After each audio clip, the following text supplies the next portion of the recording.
These are the Christmas trains, Zachary. So these are the kids. These are the ones that kids play with. Well, it's probably better for their smaller hands. This is what you gotta get on the track here. I just think Noah would enjoy this if his grandkids are about 5, 6, 7 or something. They're in the same zone. They've got dogs here.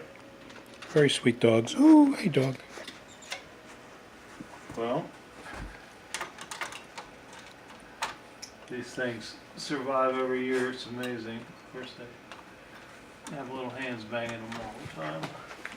And there's a wonderful backyard here. I think the kids would enjoy running around. That's where we do some shooting. And all of this is Bob's. It's really nice. He's got land next to it for sale that I was thinking about buying.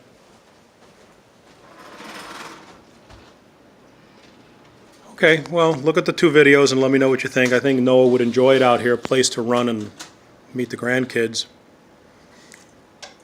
And if I'm doing 3rd shift, I could come out here on a Saturday morning with Noah. Or you could come out, we could just have a good time. Bob's good people. Think about it.